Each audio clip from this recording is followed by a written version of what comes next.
नमस्कार, राज्यसभा टीवी में आपका स्वागत है। सबसे पहले खास खबरें। जासूसी मामले में समाजवादी पार्टी सांसद मुनव्वर सलीम का निजी सहायक गिरफ्तार। सांसद ने पद से हटाया, कहा गद्दारी करने वालों को मिले सजा।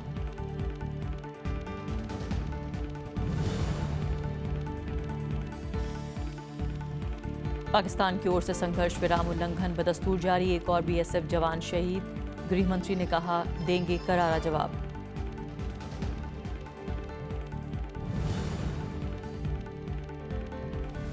राहुल गांधी ने प्रधानमंत्री को लिखी चिट्ठी, ओआरओपी के तहत सैनिकों को वाजिब हक दिलाने की मांग। बीजेपी का जवाब, सैनिकों के लिए प्रतिबद्ध सरकार।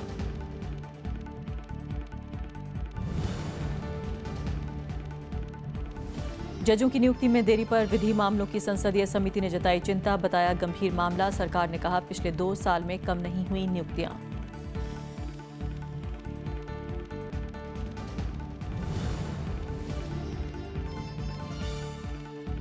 और भारत ने जीती वनडे सीरीज। विशाखापत्तनम में न्यूजीलैंड को 190 रन से हराया। एशियाई हॉकी चैंपियंस ट्रॉफी के फाइनल में पहुंचा भारत।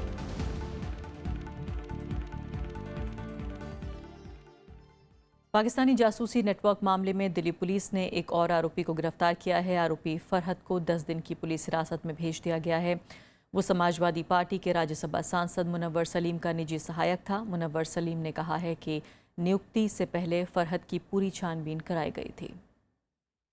दिल्ली पुलिस की अपराध शाखा ने फरहत को कई घंटे की पूछताछ के बाद शनिवार दोपहर गिरफ्तार कर लिया। फरहत को शुक्रवार शाम पूछताछ के लिए बुलाया गया था।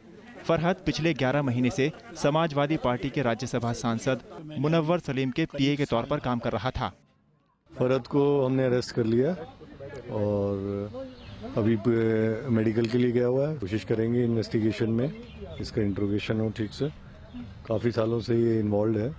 मुनव्वर सलीम ने पूरी घटना पर अफसोस जताया और कहा कि वो हर तरह की जांच में सहयोग के लिए तैयार हैं। अभी लगभग 11 महीने पहले उन्हें पीए की हैसियत से मैंने मौका दिया था। राज्यसभा सचिवालय से उनकी सभी तरह की जांचें हुई थी। दिल्ली पुलिस ने भी की थी, यूपी पुलिस ने भी की थी। इस मामले में 4 आरोपी गिरफ्तार हो चुके हैं।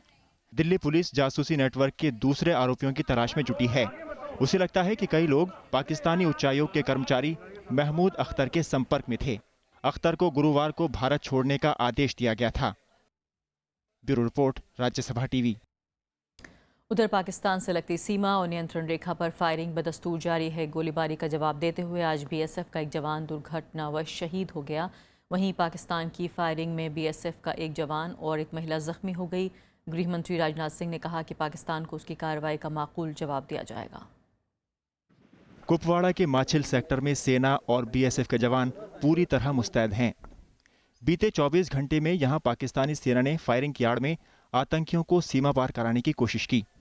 सतर्क जवानों ने जवाबी गोलीबारी कर इसे नाकाम कर दिया।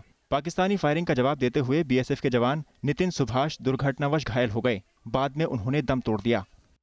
He was firing one of the long-range weapons. Unfortunately, the round blasted in the chamber itself, giving a recoil, and that recoil hit him in the shoulder. Machil में ही शुक्रवार रात पाकिस्तानी सेना ने फायरिंग कर आतंकियों को घुसपैठ कराने की कोशिश की। आतंकियों ने एक जवान की हत्या कर उसके शव को शत-विशत कर दिया। सेना ने कड़ी प्रतिक्रिया दी है और कहा कि इसका पुरजोर जवाब दिया जाएगा। सेना ने यहां एक आतंकी को भी मार गिराया। गृह मंत्री राजनाथ सिंह ने कहा कि पाकिस्तानी गोलीबारी का मुंहतोड़ जवाब दिया जा रहा है। देश को पूरे हमारे सेना के सुरक्षा के जवानों पर यकीन करना चाहिए, पूरा भरोसा रहना चाहिए। और मैं विश्वास के साथ मैं कह रहा हूं यह बात, और देशवासियों को मैं संदेश दे रहा हूं कि भारत का मस्तक किसी भी सूरत में झुकेगा नहीं है। पाकिस्तानी रेंजर्स ने आरएसपुरा और कठुआ में भी फायरिंग की। इन इलाकों से लोगों का पलायन जारी है और कई घर खाली पड़े हैं। हालात सर इन्ने के खराब ने जुदा अंदाज कोई नहीं। लोग पूरी दस्त बेचने कि पाकिस्तान को हम कुछ भी कर सकते। बीते कुछ दिनों से हो रही गोलीबारी में सेना के 4 और बीएसएफ के 3 जवान शहीद हुए हैं। बीएसएफ ने शुक्रवार को कहा था कि पाकिस्तान को भी खासा नुकसान हुआ है और पाकिस्तानी रेंजर्स के 15 जवान मारे जा चुके हैं। Bureau report, Rajya Sabha TV. Jammu Kashmir की राजधानी श्रीनगर के 6 इलाकों से आज कर्फ्यू हटा लिया गया। अलगाववादियों के मार्च को देखते हुए शुक्रवार को ये कर्फ्यू लगाया गया था। अब घाटी में आवाजाही पर कोई पाबंदी नहीं है। हालांकि शांति बनाए रखने के लिए धारा 144 लागू है। सीआरपीएफ ने घाटी में कई नए चेक पोस्ट बनाए हैं। इसका मकसद कानून व्यवस्था बिगाड़ने वालों से बेहतर तरीके से निपटना है। इस बीच श्रीनगर में आज कई लोगों ने स्कूल बंद होने के खिलाफ प्रदर्शन किया। इन लोगों की मांग है कि स्कूल तुरंत खोले जाएं ताकि बच्चे पढ़ाई कर सकें। घाटी में 9 जुलाई से ही स्कूल कॉलेज बंद हैं। गिलानी साहब की खुद की जो पोती है, जो डीपीएस दर में जिनने एग्जाम दिया है, तो हमारी बच्चों के लिए ममूनियत क्यों है? हमारे बच्चों ने कौन सी गलती की है? हमारे बच्चों का मुस्तकबिल क्यों खराब कर रहे हैं? हम अनपढ़ रहे हैं तो हमारे बच्चे भी अनपढ़ रहे हैं। हम नहीं चाहते ये। अगर उनके बच्चे अनपढ़ हैं, हम बोलेंगे हमारे बच्चे अनपढ़ रहे हैं तो ठीक है, लेकिन जब उनके बच्चे फॉरेन कंट्रियों में पढ़ रहे हैं तो हम गरीब लोग हैं, हमारे बच्चे तो यही पब्लिक लोकल स्कूलों में पढ़ते हैं। भारत और पाकिस्तान के बीच तनाव की खबरों के बीच वाघा बॉर्डर पर दर्शकों का उमंग देखते बनता है। यहाँ रोज़ होने वाली बीटिंग रिट्रीट में दोनों तरफ से हज़ारों दर्शक पहुँचते हैं। वो भारत के सुरक्षा बलों की खूब हौसला अफजाई करते हैं। इस आयोजन में बीएसएफ के जांबाज और पाकिस्तानी रेंजर्स का उत्साह भी देखते ही बनता है।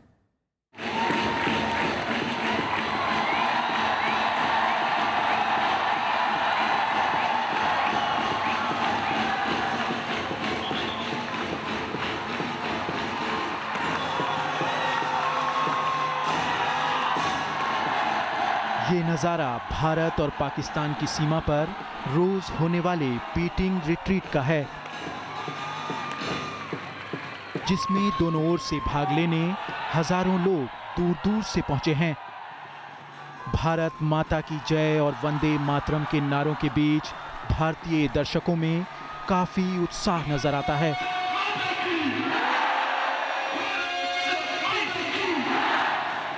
वो परेड की हर अदा और अंदाज को देखकर खुशी से झूम उठते हैं। उनका मानना है कि दोनों देशों के बीच के संबंध दोस्ताना होने चाहिए। भारत के संबंध पाकिस्तान से ऐसे होने चाहिए जैसे एक घर वाले के अपने दूसरे पड़ोसी के साथ होने चाहिए। बिल्कुल दुरुस्त संबंध होने चाहिए आपस में उनके। इस आयोजन को देखने के लिए पाकिस्तान की ओर से भी दर्शकों की भारी तादाद पहुंचती है, जिनमें महिलाओं की संख्या काफी ज्यादा होती है। परेड के दौरान पाकिस्तानी रेंजर्स और भारतीय बीएसएफ के जांबाज सीमा पर लगे दरवाजे को खोलते हैं, तो दर्शक कौतूहल से एक दूसरे को देखकर खुश नजर आते हैं। हमें परेड देखा, हमें बहुत अच्छा लगा। यहाँ पे वैसे देख रहा हूँ, हमें पूरी तरह मिली तो नहीं, लेकिन बाहर से मैं 1-2 आदमी हमें दिखाई दे रहे थे, हमें बहुत अच्छा लगा देख। यहाँ पाकिस्तान के लोगों को देखकर कैसा लगा? बहुत अच्छा लग रहा है सर, बहुत अच्छा। कोई संदेश देना चाहेंगे पाकिस्तान के लोगों को? सब मिलजुल कर रहे हैं सर आपस में। बीटिंग रिट्रीट के समापन के दौरान दोनों देशों के झंडे को आहिस्ते आहिस्ते उतारा जाता है, जिसमें काफी संयम और शालीनता देखने को मिलती है।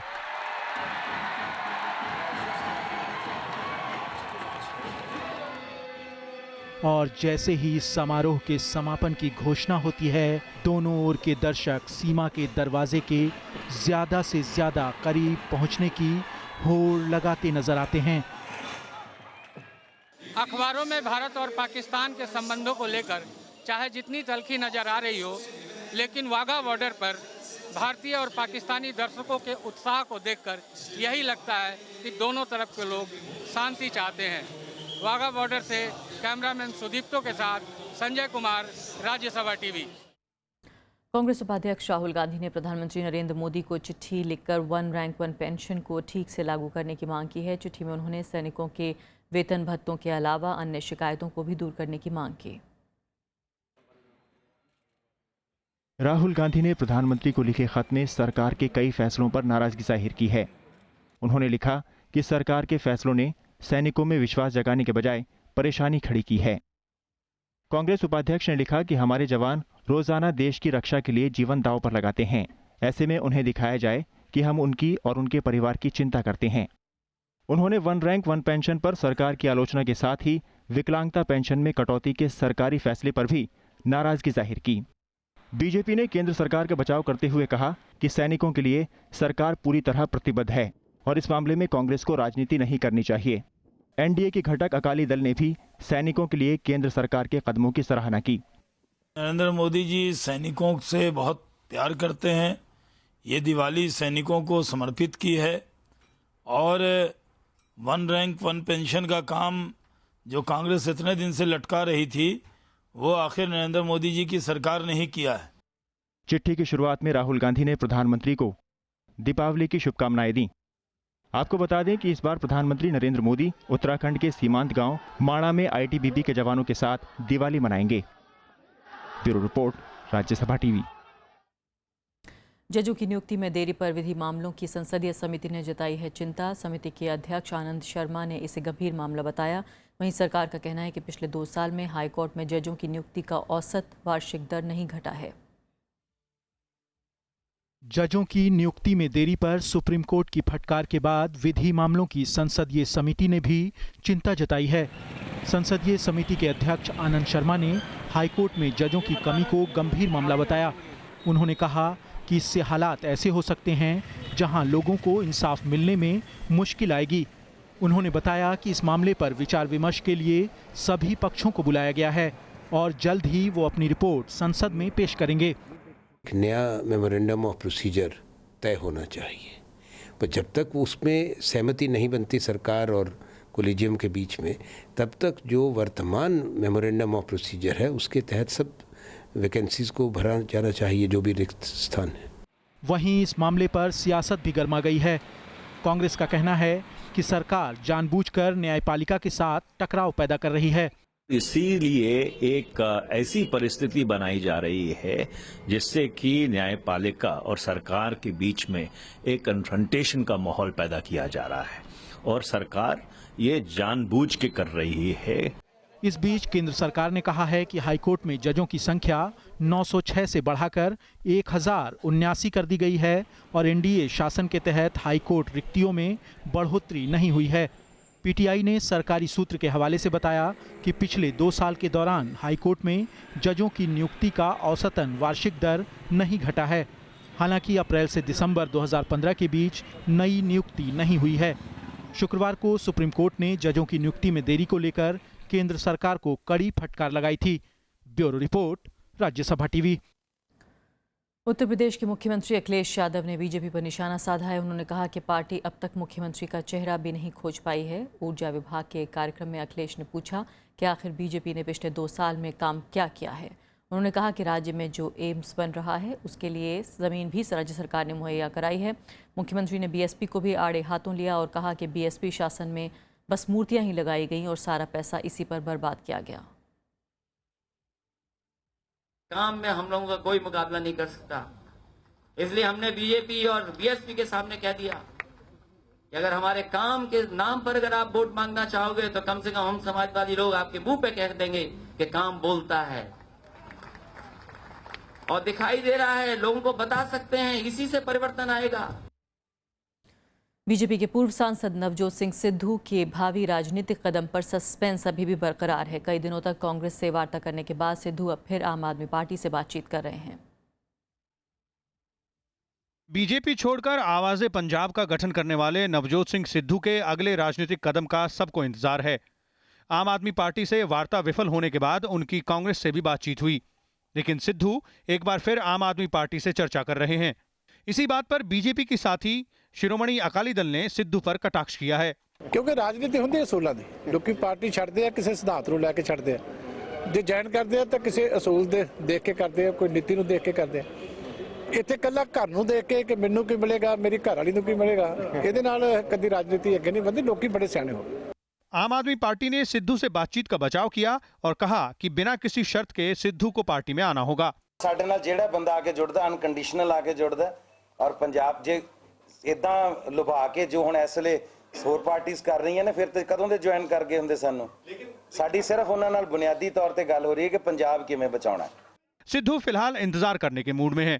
कांग्रेस और आम आदमी पार्टी दोनों ही आवाज़े पंजाब का विलय चाहती हैं। इस पर सिद्धू को आखिरी फैसला करना है। विशाल दहिया, राज्यसभा टीवी। फिलहाल एक छोटा सा ब्रेक, हम जल्द हाजिर होंगे।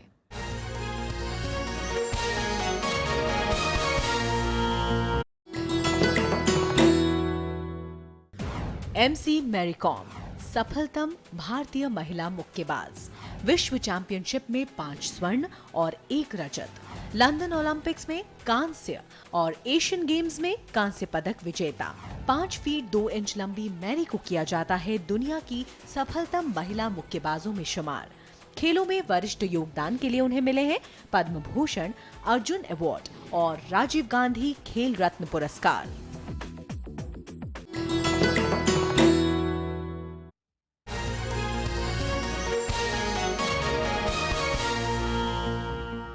पाकिस्तान सरकार ने सूचना और प्रसारण मंत्री परवेज राशिद को बर्खास्त कर दिया है। ये बर्खास्तगी डॉन में नवाज शरीफ सरकार और सेना के बीच मतभेद की खबर लीक होने के बाद की गई है।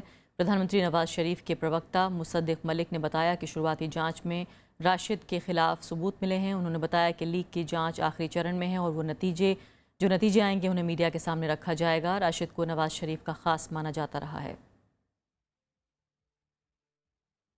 सीरिया में युद्ध अपराध के आरोपों का सामना कर रहे रूस को संयुक्त राष्ट्र मानवाधिकार परिषद से बाहर कर दिया गया है। इसके लिए शुक्रवार को मतदान हुआ, जिसमें अमेरिका समेत 14 देशों को 3 साल के लिए परिषद का सदस्य चुना गया। रूस दोबारा इस परिषद का सदस्य बनना चाहता था, लेकिन उसके लिए उसका मुकाबला हंगरी, क्रोएशिया और बुल्गारिया से था। लेकिन रूस मतदान में पिछड़ गया। रूस को 112 वोट मिले, क्रोएशिया को 114, हंगरी को 144। लिहाजा रूस अपनी सीट नहीं बचा पाया। इराकी सुरक्षा बलों ने मोसुल के ताल अफार इलाके को IS आतंकियों से छुड़ाने के लिए नए सिरे से अभियान शुरू किया है। इस अभियान का मुख्य उद्देश्य मोसुल और रक्का के रास्ते आतंकियों तक सामग्रियां पहुंचाने का रास्ता रोकना है। सैन्य अभियान के प्रवक्ता ने कहा कि मोसुल को छुड़ाने की दिशा में यह अहम ऑपरेशन है। उन्होंने कहा कि अभियान के जरिए दूसरे इलाकों को भी छुड़ाने की कोशिश की जा रही है। प्रवक्ता के मुताबिक इस इलाके में कई प्राचीन इमारतें हैं जिन पर IS आतंकियों ने कब्जा कर रखा है। FBI ने हिलरी क्लिंटन के विदेश मंत्री रहने के दौरान गुप्त ईमेल सर्वर के इस्तेमाल के मामले में जांच फिर से शुरू कर दी है। रिपब्लिकन उम्मीदवार डोनाल्ड ट्रंप ने FBI की इस पहल का स्वागत किया है। हालांकि जांच को लेकर हिलरी काफ़ी आश्वस्त हैं। उन्होंने कहा कि नई जांच के परिणाम में भी पुरानी जांच जैसे ही नतीजे होंगे। अमेरिका में राष्ट्रपति चुनाव के हफ्ते भर पहले FBI की ईमेल की जांच फिर से शुरू करने के फैसले ने डेमोक्रेटिक उम्मीदवार हिलरी क्लिंटन की मुश्किलें बढ़ा दी हैं। FBI के डायरेक्टर जेम्स कोमे ने अमेरिकी संसद को एक पत्र लिखकर इसकी सूचना दी है। चिट्ठी में कहा गया है कि जांचकर्ताओं के हाथ कुछ ऐसे ईमेल लगे हैं जो पूरे मामले में काफी अहम हैं। Although we did not find clear evidence that Secretary Clinton or her colleagues intended to violate laws governing the handling of classified information, there is evidence that they were extremely careless in their handling of very sensitive, highly classified information. Hillary Clinton ने माना है कि email का जिस तरह उन्होंने इस्तेमाल किया वो बहुत गैर जिम्मेदाराना था, लेकिन उन्होंने इसे आपराधिक मामला मानने से इनकार किया है। The American people deserve to get the full and complete facts immediately. The director himself has said he doesn't know whether the emails referenced in his letter are significant or not. I'm confident, whatever they are, will not change the conclusion reached in July. राष्ट्रपति पद के Republican उम्मीदवार Donald Trump ने संघीय जांच bureau की इस पहल का स्वागत किया है। उन्होंने हिलरी पर आपराधिक मामला चलाने की भी मांग की। Hillary Clinton's corruption is on a scale we have never seen before. We must not let her take her criminal scheme into the Oval Office. Hillary Clinton ने बराक ओबामा के पहले कार्यकाल में 2009 से 2013 तक विदेश मंत्री रहने के दौरान गुप्त ईमेल सर्वर का इस्तेमाल किया था। इसको लेकर उनकी काफी आलोचना भी हुई। अमेरिका में 8 नवंबर को राष्ट्रपति पद के लिए चुनाव होना है। डेमोक्रेटिक उम्मीदवार हिलरी क्लिंटन और रिपब्लिकन उम्मीदवार डोनाल्ड ट्रंप के बीच कड़ा मुकाबला है। Bureau report, Rajya Sabha TV. Bharat ने न्यूजीलैंड के खिलाफ एक दिवसीय श्रृंखला 3-2 से जीत ली है। विशाखापट्टनम में खेले गए आखिरी वनडे में भारत ने 190 रनों से जीत हासिल की। टॉस जीतकर बल्लेबाजी करने उतरी टीम इंडिया ने 50 ओवर में 6 विकेट पर 269 रन बनाए। सलामी बल्लेबाज रोहित शर्मा ने फॉर्म में वापसी करते हुए 70 रन की पारी खेली, जबकि विराट कोहली ने 65 रन का योगदान दिया। वहीं कप्तान महेंद्र सिंह धोनी ने 41 रन बनाए। जवाब में बल्लेबाजी करने उतरी न्यूजीलैंड की शुरुआत खराब रही और वो अंत तक नहीं उबर पाए। भारत की तरफ से लेग स्पिनर अमित मिश्रा ने 18 रन देकर 5 विकेट लिए। अमित मिश्रा को शानदार गेंदबाजी के लिए प्लेयर ऑफ द मैच और मैन ऑफ द सीरीज चुना गया।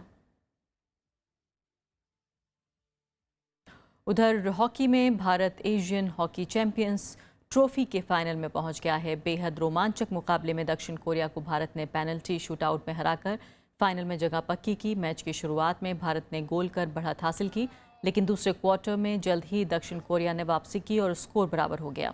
लेकिन दूसरे हाफ में दक्षिण कोरिया ने गोल कर सनसनी फैला दी। अब भारत एक गोल से पिछड़ रहा था, लेकिन रमनदीप सिंह ने शानदार खेल का प्रदर्शन करते हुए भारत को बराबरी पर ला दिया। पेनल्टी शूटआउट में जब कप्तान और गोलकीपर PR श्रीजेश ने दक्षिण कोरिया के 5वें प्रयास को बचाया तो चारों तरफ जश्न का माहौल बन गया। सांस थमा देने वाले मुकाबले में भारत ने आखिरकार दक्षिण कोरिया को 5-4 से मात देकर फाइनल में जगह बना ली। कल शाम 6 बजे फाइनल मैच खेला जाना है। और आइए बात करते हैं दीपावली की।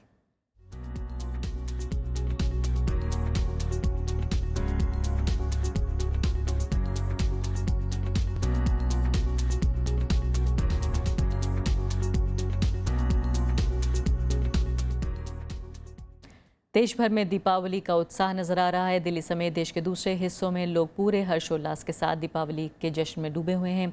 मथुरा और उज्जैन में विशेष पूजा अर्चना की जा रही है, तो वहीं सभी शहरों में सजावट के शानदार नज़ारे हैं। दिल्ली हो या मुंबई, हुबली या फिर तिरुवनंतपुरम, देश में हर जगह इन दिनों दिवाली की धूम है। दिल्ली में जहां लोगों ने रॉकेट छोड़कर दिवाली मनाई, तो वहीं मुंबई में छत्रपति शिवाजी टर्मिनल को रोशनी से सजाया गया। हुबली और तिरुवनंतपुरम में भी लोगों ने आतिशबाजी कर दिवाली का जश्न मनाया। आज यहाँ पर स्टेडियम में हमने दीपावली का खास त्योहार बनाया है और ये दीपावली का त्योहार बहुत अच्छे तरीके से बनाया। हमने अपने हिंदू भाइयों के साथ बनाया, हिंदू मुस्लिम। दिवाली की इस उमंग में मथुरा की विधवाएं भी पीछे नहीं रहीं। विशेष पूजा अर्चना के बाद महिलाओं ने दिए जलाकर खुशी का इजहार किया।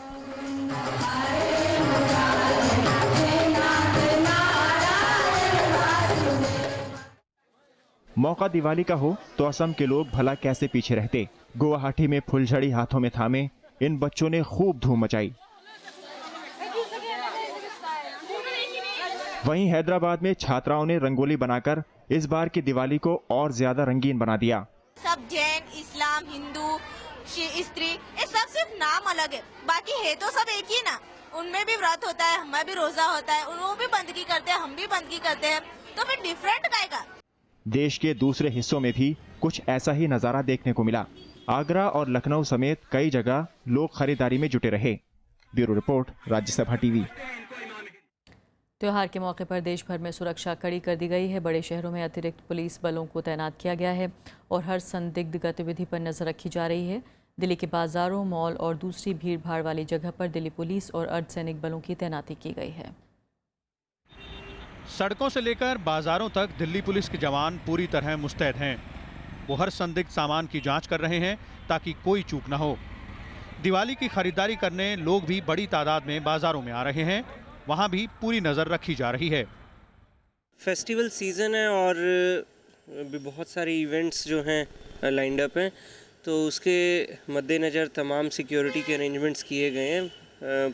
पुलिस जो है पूरी तरह से चौकस है, अलर्ट है और हमारे arrangements they are in full place. बाजारों के साथ संवेदनशील स्थानों पर भी कड़ी निगरानी रखी जा रही है। पुलिस ने उन जगहों की पहचान की है जो सुरक्षा के लिहाज से अहम हैं। दिवाली के मद्देनज़र पुलिस पेट्रोलिंग बढ़ाई गई है, पुलिस प्रेजेंस बढ़ाई गई है और पूरे जितने वाइटल इंस्टॉलेशन हैं इसकी सिक्योरिटी रिव्यू की गई है और सभी जगह पेट्रोलिंग और चेकिंग जारी है और जहाँ जहाँ पुलिस फोर्स एक्स्ट्रा लगानी है लगाए हैं और जो भी एंटी टेररिस्ट मेजर्स लेने सारे एंटी टेररिस्ट मेजर्स लिए जाएंगे। किसी भी स्थिति से निपटने के लिए कमांडो को भी तैनात किया गया है। सोनू कुमार, राज्यसभा टीवी। दिवाली पर पूरा देश दियों की रोशनी से जगमगाएगा। पटाखों का शोर हर घर में होगा, लेकिन वहीं पटाखे हमारे और पर्यावरण के लिए भी खतरा होते हैं। पेश एक रिपोर्ट। रोशनी और दीपों का त्योहार दीपावली हर साल देश भर में पूरे उत्साह और श्रद्धा के साथ मनाया जाता है। त्योहार के दौरान घरों को खास तरीकों से सजाया और संवारा जाता है। दीपावली पर घरौंदे और रंगोली की सजावट आधुनिकता के दौर में भी लोगों ने नहीं भुलाई है। इस दौरान आतिशबाजियों को लेकर भी लोगों में खास रोमांच देखने को मिला है। लेकिन दिल्ली में दिवाली से पहले प्रदूषण को लेकर आए आंकड़ों ने चिंता बढ़ा दी है। बच्चे जो 5 साल से छोटे होते हैं और बुजुर्ग जो 65 साल से ऊपर होते हैं, प्रेग्नेंट महिलाएं या जिनको दमे की शिकायत है या किसी किस्म के फेफड़े की बीमारी है, चाहे वो ट्यूबरकुलोसिस है, चाहे दमा है, चाहे निमोनिया है, इन सब चीज़ों के मरीजों के ऊपर इसके प्रकोप जो है, जो साइड इफ़ेक्ट्स हैं, बहुत ज़्यादा होते हैं पॉल्यूशन के। आतिशबाजी न सिर्फ प्रदूषण बढ़ा रही है, बल्कि इस दौरान होने वाली भी लापरवाही लोगों पर भारी पड़ रही है। इसे लेकर खास सावधानियां बरतने की जरूरत है। बच्चों को हरगिज अकेले पटाखे ना जलाने दें। बच्चों को अधजले पटाखे ना छूने दें। बम को हाथ में लेकर ना चलाएं। रॉकेट चलाते वक्त भी इसका सिरा ऊपर की ओर ही रखें। आतिशबाजी करने की जगह पर पानी जरूर रखें। अक्सर देखा जाता है कि बच्चों में या किशोरावस्था में होते हैं, उनको अनअटेंडेड छोड़ना ठीक नहीं है।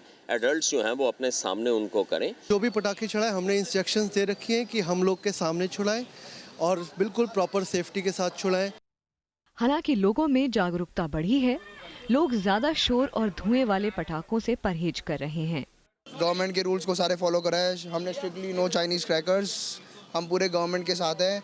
हमने कोई भी एक चाइनीज पटाखा नहीं बेचा है, सारे इंडियन माल हैं। हम पे जितने भी कॉक ब्रांड से लेकर स्टैंडर्ड तक सारे पटाखे हैं। दिवाली से पहले और उसके बाद पर्यावरण में इसका असर दिखता है, लेकिन प्रदूषण को कम करने की जिम्मेदारी हर किसी की है। पटाखों को लेकर कई तरह के जागरूकता अभियान चलाए जाते हैं। जानकारों ने भी प्रदूषण पर अपनी चेतावनी दे दी है। अब अगर जानकारी होते हुए हम इस पर ध्यान ना दें तो इसे हमारी नासमझी ही कहेंगे, जिसका खामियाजा हम हर साल की तरह इस साल भी भुगत सकते हैं। इसलिए बेहतर होगा कि इस साल पटाखों की दिवाली की जगह इको फ्रेंडली दिवाली मनाई जाए। कैमरा पर्सन अश्विनी के साथ अनु दीवान, राज्यसभा टीवी, दिल्ली। जी, और एक तरफ दीपावली की धूम चारों तरफ दिख रही है। इस मौके पर राज्यसभा टीवी में भी पूरे उत्साह के साथ दिवाली का जश्न मनाया गया है।